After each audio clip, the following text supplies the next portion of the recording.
Hello student, आज हम लोग पढ़ेंगे क्लास 8 का एक इंपॉर्टेंट चैप्टर मेंस्ट्रुएशन। अगर हमने बात की इंपॉर्टेंट की तो इंपॉर्टेंट क्यों है?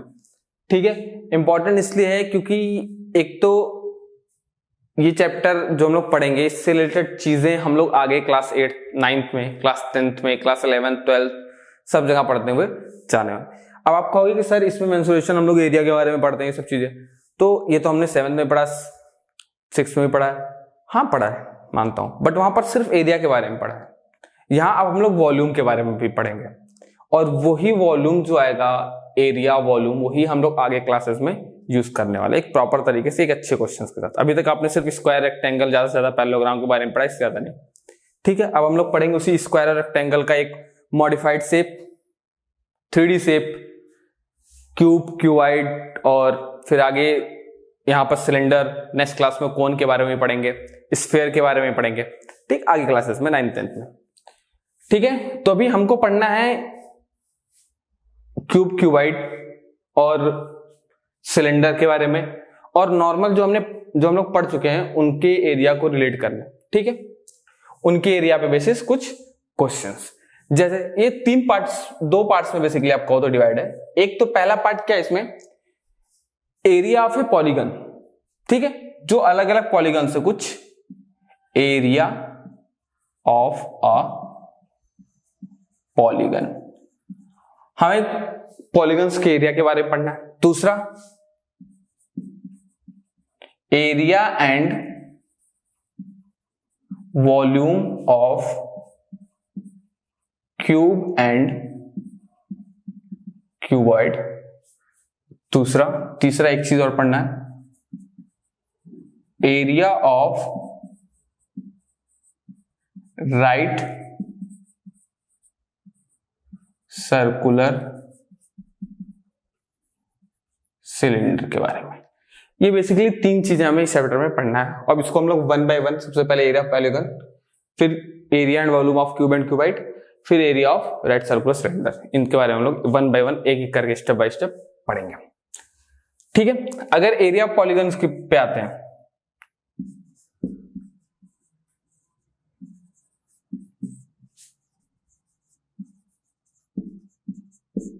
तो अगर बात करा जाए पॉलीगन होता क्या है, सबको पता होगा? नहीं पता है, कोई बात नहीं। द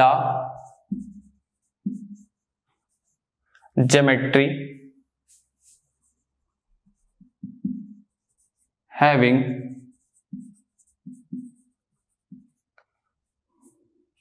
more than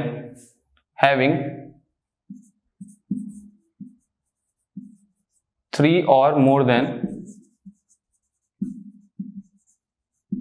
3 साइड, मतलब कि एक ऐसी ज्योमेट्री जिसमें 3 या उससे ज्यादा साइड्स हो। ठीक है, उन्हें हम लोग बोलते हैं पॉलीगन। ठीक है, तो हमने जान लिया पॉलीगन क्या होते हैं कि ऐसी एक शेप जो 3 या 3 से ज्यादा साइड से मिलकर बनी होती है, क्लोज ज्योमेट्री, उसे कहते हैं हम लोग पॉलीगन। अब अगर बात करें कि एरिया की, कि एरिया क्या होता है हमारे पास, ठीक, तो एरिया और पेरीमीटर्स क्या होते हैं, इनके बारे में जानेंगे कि एरिया क्या होता है और पेरीमीटर क्या होता है, और दोनों में डिफरेंस क्या होता है। ठीक है, तो एरिया की अगर बात की जाए तो एरिया क्या होता है हमारे पास, एरिया एक प्लेन सरफेस,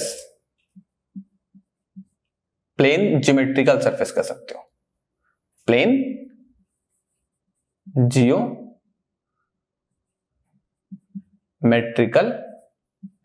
सरफेस, या फिर 2D शेप, 2 डायमेंशन। ठीक है, मतलब कि एक प्लेन सरफेस 2D शेप, मतलब उसकी सिर्फ 2 डायमेंशन हो। ठीक है, जिस भी शेप की आपको 2 डायमेंशन सिर्फ मिलेगी, मतलब या तो लेंथ होगी, ब्रेथ होगी, 2, उससे ज्यादा नहीं डायमेंशन होगी, हाइट नहीं होगी उसमें, उसे कहते हैं हम लोग 2D शेप्स कहते हैं। तो एरिया उन्हीं का निकाला जाता है जो 2D शेप होते हैं। ठीक है, जिनमें हाइट नहीं होती, जिनके अंदर वॉल्यूम नहीं होता है। अब ये गलत है बताना कि वॉल्यूम होता, पहले होता वॉल्यूम क्या, नहीं, तो सिर्फ वॉल्यूम नहीं, एरिया में बात करते हैं जिनकी 2D शेप, मतलब कि 2 साइड्स हो, जिस भी जगह की 2 साइड्स होंगी, कोई भी चीज, मतलब कि हम लोग उसके एरिया की बात कर रहे हैं। ठीक है, 2 साइड्स, कोई सा भी, जैसे ये हो गया हमारे पास, ठीक है, ये L हो गया मान लो, ये B हो गया, ठीक। और ये जैसे क्या होता है, ये हो गया हमारे पास अंदर का एरिया और बाहर का पेरीमीटर, ठीक। मतलब कि अगर पहले पेरीमीटर का, तो पेरीमीटर क्या हो गया, द स्पेस। देखो यहां पर क्या हो गया, अगर एरिया की बात करें तो क्या हो गया, द स्पेस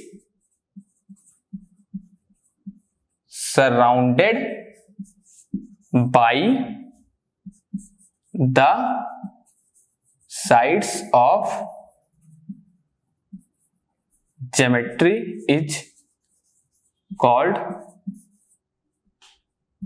area। मतलब कि जो साइड है, इन साइड्स के द्वारा जो स्पेस कवर किया गया उसे हम लोग कहते हैं एरिया, ठीक है। और पेरीमीटर क्या हमारे पास हो गया, पेरीमीटर अगर बात करें तो सम ऑफ ऑल साइड, और ये जो सारी साइड है इन साइड का सम होता है हमारे पास पेरीमीटर, ठीक है। तो ये एरिया और पेरीमीटर में डिफरेंस हुआ। अगर हम एरिया की ओर बात करें तो एरिया की जो यूनिट होती है, एरिया की जो यूनिट होती है वो होती है स्क्वायर यूनिट। मतलब कि जो भी यूनिट होगा उसका स्क्वायर, मान लिया अगर मीटर है तो मीटर स्क्वायर, किलोमीटर है तो किलोमीटर स्क्वायर, सेंटीमीटर है तो सेंटीमीटर स्क्वायर। क्यों? क्योंकि it is a multiple of two sides. जब दो साइड को मल्टीप्लाई करते हैं तो हम लोग क्या आता है, जैसे हमने मान लिया कि ये L मीटर है और ये B मीटर है, ठीक है। तो अगर हम एरिया निकालेंगे और दोनों साइड का मल्टीप्लाई करते हैं L metre into B metre, तो ये हो गया L इंटू B, और मीटर इंटू मीटर क्या हो गया, मीटर स्क्वायर। तो ये हो गया उसकी यूनिट, मीटर स्क्वायर, ठीक है। हम लोग जब कोई भी क्वेश्चन करते हैं, बेसिकली बच्चे कोई भी क्वेश्चन करते हैं तो यूनिट पे ध्यान नहीं देते, बट यूनिट एक बहुत, अब से आगे से, इस क्लास से लेके आगे तक आपके लिए यूनिट बहुत बड़ा फैक्टर है। अगर आप इसको नहीं लिखते हो क्वेश्चन में सॉल्व करते वक्त, तो आपके मार्क्स क्वेश्चन में आधे एक मार्क्स टीचर आपके काट सकते हैं, ठीक है। और दूसरी चीज है यूनिट्स को हम लोग जब किसी भी एक अगर हम लोग कोई चीज सॉल्व कर रहे हैं, तो जिसको जो अगर एक ही चीज एक फॉर्मूला में अगर सारी चीजें यूज हो रही है, तो उन सबकी यूनिट लगभग क्या होनी चाहिए, सेम। अगर साइड यूज कर रहे हो तो जितनी साइड हो सारी की सारी साइड्स क्या होनी चाहिए, सेम यूनिट की होनी चाहिए। मास यूज करो तो सारे के सारे मास सेम यूनिट के होने चाहिए, ठीक है। ये नहीं कि एक मास किलोग्राम में ले लिया, एक मास ग्राम में ले लिया, नहीं, सारे के सारे क्या होने चाहिए, सेम तरीके के होने चाहिए। जैसे आप कपड़े पहनते हो, कपड़े पहन रहे हो, आपके पास ये शर्ट है, अब ऐसा थोड़ी ना करोगे कि ये यहां तक वाली शर्ट एक आपकी ये इतनी होगी और एक फुल होगी, दोनों बराबर लोगे। तो उसी तरीके से ये भी अगर दोनों लेंथ ले रहे हो तो दोनों लेंथ क्या होनी चाहिए, सेम, ठीक है। तो अगर एरिया की बात करें, एक एरिया निकालते हैं, एरिया ऑफ ट्रायंगल अगर हम लोग बात करें,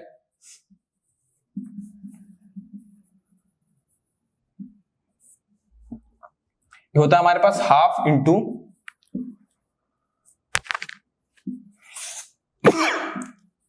बेस इंटू हाइट, ठीक है। Half into base into height, ठीक। जैसे हमारे पास ये एक ट्रायंगल है ABC, ठीक है। तो बेस और हाइट कहां से आती है, आप कहोगे सर इसमें बेस का है हाइट का है, ठीक। हाइट तब आती है जब किसी एक वर्टेक्स से किसी भी साइड पे हम लोग क्या डालते हैं, परपेंडिकुलर ड्रॉ करते हैं, उसे बोलते हैं हम लोग हाइट। और जिस साइड पे हम लोग परपेंडिकुलर ड्रॉ करते हैं उसे बोलते हैं हम लोग बेस। अगर इस साइड पे परपेंडिकुलर ड्रॉ कर रहे हैं तो ये होगा बेस, और इस साइड पे करेंगे तो ये बेस हो जाएगा, इस साइड पे करेंगे तो ये बेस हो जाएगा। तो एरिया ऑफ ट्रायंगल आपके पास हो गया half into base into height, ठीक है। सेकंड देखते हैं, अगर एरिया ऑफ रेक्टेंगल, तो वो हमारे पास होता है length into breadth, length into breadth. मतलब कि ये कोई शेप है, इसकी ये लेंथ और ये ब्रेथ, तो लेंथ इंटू ब्रेथ, ये एरिया ऑफ रेक्टेंगल था, ठीक है। ओके, अब नेक्स्ट थर्ड हमारे पास क्या है, स्क्वायर, ठीक। स्क्वायर क्या होता है हमारे पास, नॉर्मल एक ऐसा पॉलीगन जिसकी सारी साइड्स क्या होती हैं, सेम, मतलब ए ए ए ए। तो इसका एरिया क्या होता है, एरिया ऑफ स्क्वायर बी था, इस सी, एरिया ऑफ स्क्वायर क्या होता है, साइड इंटू साइड, या इसे हम लोग साइड का स्क्वायर भी बोलते हैं। ये स्क्वायर हो गया हमारे पास। नेक्स्ट, एरिया ऑफ पैरेललोग्राम, ये सेम रेक्टेंगल की तरह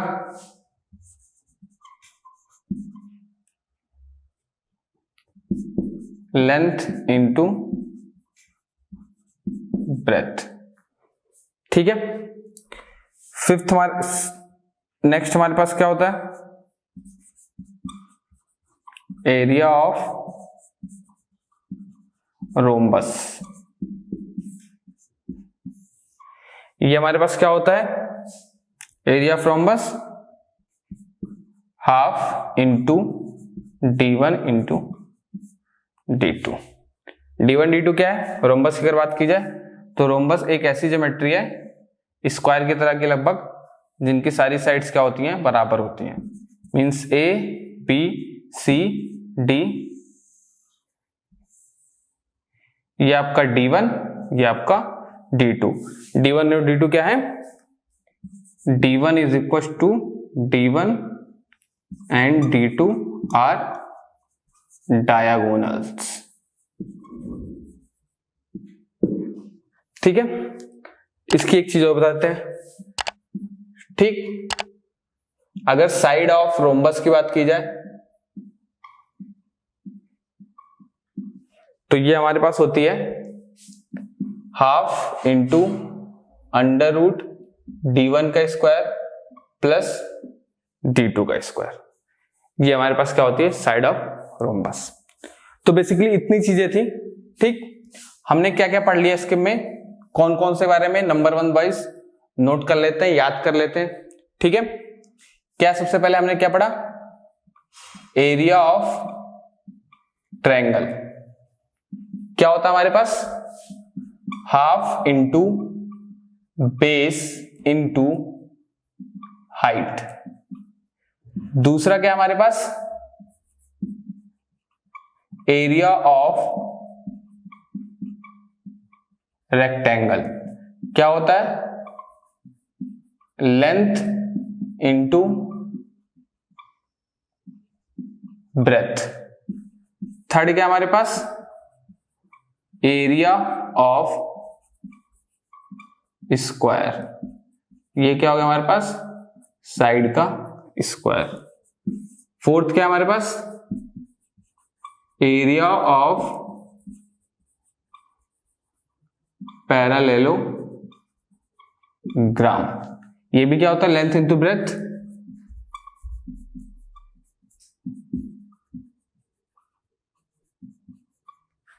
ठीक, नेक्स्ट हमारे पास क्या था, एरिया ऑफ रोम्बस क्या था हमारे पास, half into d1 into d2। ठीक है, एक चीज हमने और बताई, एरिया नहीं बट एक दूसरी चीज क्या, साइड ऑफ रोम्बस। ठीक, ये हमारे पास क्या होता है, half into under root d1 square plus d2 square. Video pause करके इसका स्क्रीनशॉट ले लीजिए, देख लीजिए। ठीक है, नॉर्मल ये सारी चीजें जिनके बारे में, जिनसे रिलेटेड हमको फर्स्ट पोर्शन में मेंसुरेशन के पढ़ने हैं, इनका फॉर्मूला साइड इनका यूज करके हमें क्या करना है, इस पे कुछ बेस्ट क्वेश्चंस करने हैं, फिर उसके बाद हमारा एक फर्स्ट पोर्शन खत्म हो जाएगा। बेसिकली हमें सिर्फ यही चीज है, इसके बाद अब इस पे हमारे पास क्वेश्चंस है, अब इससे रिलेटेड हम लोग इस पे टॉपिक्स पे क्वेश्चंस करेंगे। ठीक है, तो हमने एरिया के बारे में पढ़ लिया, area of triangle, area of square, area of rectangle, area of parallelogram, area of rhombus और एरिया ऑफ सर्कल, जो मैंने अभी नहीं लिखा, area of circle pi r square, जिसमें पाई आपका आर होता है आपका रेडियस सर्कल का और पाई होता है 22/7 लिखते हैं या फिर 3.14, इन दोनों में से कोई वैल्यू हम इसकी यूज कर सकते हैं। ठीक है, एरिया की बात अगर हम बात करें पेरीमीटर की, तो पेरीमीटर क्या होता है? ठीक, पेरीमीटर एक सिंपल सी चीज होती है, अगर आपको फॉर्मूला नहीं पता है तो आप सिंपल सा चीज यूज कर सकते हो। आपके पास होता है सम ऑफ ऑल साइड्स, सारी साइड्स का सम, सिंपल, इससे ज्यादा कुछ भी नहीं। ठीक है, तो अगर सबसे पहले स्टार्ट यहीं से करते हैं, अगर हम पेरीमीटर ऑफ ट्रायंगल देखते हैं तो ट्रायंगल में 3 साइड्स होती हैं, तीनों साइड का sum, simple, sum of all sides. दूसरा, perimeter of square, sum of all sides. ठीक है, और सारी साइड सेम होती हैं। ठीक है, तो साइड मान लिया S plus S plus S plus S, इसको क्या ले सकते हैं 4 इंटू S, मतलब 4 इंटू साइड। थर्ड हमारे पास क्या हो गया, perimeter of rectangle. Perimeter of rectangle क्या होता है हमारे पास, L plus B plus L plus B, 2L 2B, तो क्या हो गया, इन दोनों में से देखा तो हमारे पास क्या हो गया, ये 2L प्लस 2B, ये क्या हो गया हमारे पास, 2 कॉमन लिया, L प्लस B। ठीक है, फोर्थ हमारे पास क्या होता है, perimeter of rhombus.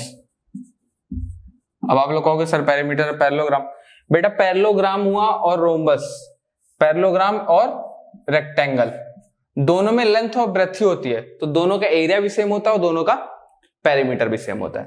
Perimeter of rhombus, जैसे कि मैंने बताया था कि जो साइड ऑफ रोम्बस हमारे पास क्या होता था, रोम्बस की सारी साइड इक्वल होती हैं, तो इनका भी पेरीमीटर क्या हो गया 4 इंटू साइड, 4 इंटू साइड।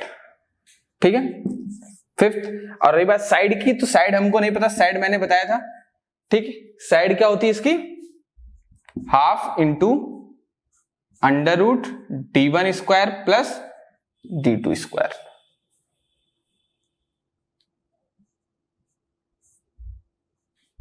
ठीक है, नेक्स्ट, पेरीमीटर ऑफ सर्कल, ये हमारे पास क्या होता है 2 पाई r। तो ये कुछ एरियाज हैं और कुछ ये पेरीमीटर्स हैं, जिनके बेसिस पे हम इसमें क्वेश्चंस करेंगे आगे। एक क्वेश्चन एग्जांपल के रूप पे हम अभी करते हैं, एग्जांपल के तौर पे। ठीक है, इसको मैं हट जाता हूं, आप लोग वीडियो पॉज कर लीजिए और इसका स्क्रीनशॉट ले लीजिए। ठीक है, अब हम लोग ने जो एरिया के फॉर्मूलाज पढ़ लिए उनके बेसिस पे एक क्वेश्चंस करते हैं, देखते हैं किस टाइप के, बेसिकली एरिया तो जान लिया, फॉर्मूला कैसे क्वेश्चंस करने हैं आप लोग कर चुके हो बेसिकली, कुछ थोड़ी चीजें, हल्की सी चीजें। और जैसे क्वेश्चन पढ़ो सबसे पहले, जैसे कि मैंने आप लोग को बताया है कि जब हमारे पास कोई वर्ड प्रॉब्लम होता है, वर्ड इक्वेशंस दी होती हैं, तो उनको हमको प्रॉपर तरीके से अपनी लैंग्वेज में, अपनी जिस तरीके से हम समझ सकते हैं, जो भी लैंग्वेज हमारी है उससे समझने की कोशिश करते हैं। क्या लिखा, a square and a rectangle field, कह रहा मतलब एक स्क्वायर और एक रेक्टेंगुलर फील्ड है, विथ मेजरमेंट्स आर गिवन, जिसकी मेजरमेंट्स गिवन है इन द फिगर, फिगर में हैव द सेम पेरीमीटर। कह रहा है कि उनकी जो मेजरमेंट गिवन है, मतलब कि एक साइड गिवन है, एक साइड इसकी गिवन है। ठीक है, एक स्क्वायर है और एक ये रेक्टेंगल है, ये हमारे पास क्या है स्क्वायर और ये क्या है हमारे पास रेक्टेंगल है, दोनों की एक एक मेजरमेंट गिवन है। और क्या कह रहा है कि दो के दोनों के पेरीमीटर सेम है। Which field has a larger area, तो इन दोनों में से किसका एरिया ज्यादा होगा, बेसिकली हमें एरिया निकालना है और बताना है किसका ज्यादा है। तो सबसे पहले अगर देखा जाए, हमारे पास लिखा हैव द सेम पेरीमीटर, जब सेम पेरीमीटर लिखा हुआ है तो लिखेंगे सिंपल, मतलब कि बराबर है, तो perimeter of square is equals to perimeter of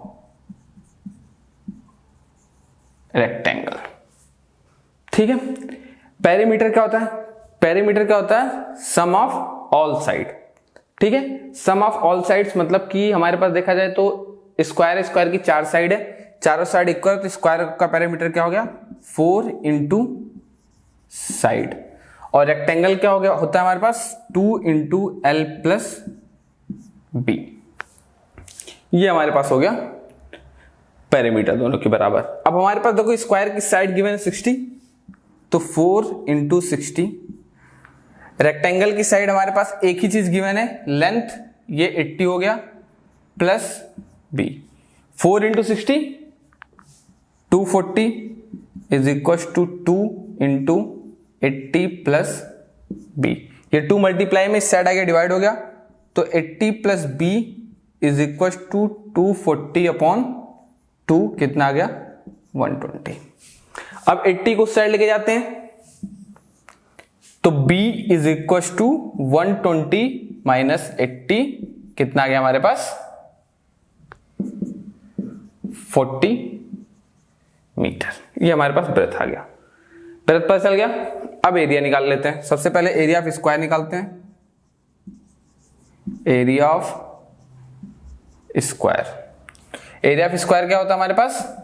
side into side, side का स्क्वायर, ये हो गया हमारे पास। साइड कितनी इसकी? 60, 60 का स्क्वायर मीन्स 6 6 जा 36, 3600 मीटर, मीटर नहीं, मीटर स्क्वायर। ये चीज ध्यान रखना। देखो हमारे पास ये क्या था बेसिकली, ये 60 मीटर था ना, तो जब हमने 60 का 60 मल्टीप्लाई किया तो मीटर का मीटर भी तो मल्टीप्लाई होगा, तो x का x में अगर मल्टीप्लाई होता तो x स्क्वायर आता। उसी तरीके से जब मीटर में मीटर का मल्टीप्लाई होगा तो मीटर स्क्वायर आएगा, इस तरीके से। ठीक, अब एरिया ऑफ रेक्टेंगल देखते हैं। एरिया ऑफ रेक्टेंगल, ठीक है। एरिया ऑफ रेक्टेंगल क्या होता है हमारे पास? L into B. क्या हो गया? 80 इंटू बी कितना आया था? 40। ये हो गया हमारे पास 00 और 8 4 जा 32 मीटर स्क्वायर। दोनों का हमने एरिया निकाल दिया। अब दोनों में देखोगे किसका बड़ा है, तो स्क्वायर। स्क्वायर का एरिया क्या है? बड़ा है। Area of square is greater than the area of rectangle. तो इस टाइप का हमारे पास कुछ क्वेश्चंस करने हैं कि पेरीमीटर गिवन होगा और हमारे पास क्या होगा, एरियाज निकालने होंगे। किसी का एरिया गिवन हो, किसी का साइड गिवन होगा, पेरीमीटर निकालना होगा, एरिया निकालना होगा। यही सब इस टाइप के क्वेश्चंस करेंगे, ठीक है। और कुछ एक नॉर्मल क्वेश्चन ये, इससे रिलेटेड हम लोग और क्वेश्चंस और इससे और भी कुछ एक्स्ट्रा इंपॉर्टेंट क्वेश्चंस, अलग टाइप के क्वेश्चंस जो आपको मोस्टली जिनको करने में दिक्कत होती है, वैसे क्वेश्चन हम लोग नेक्स्ट वीडियो में करेंगे।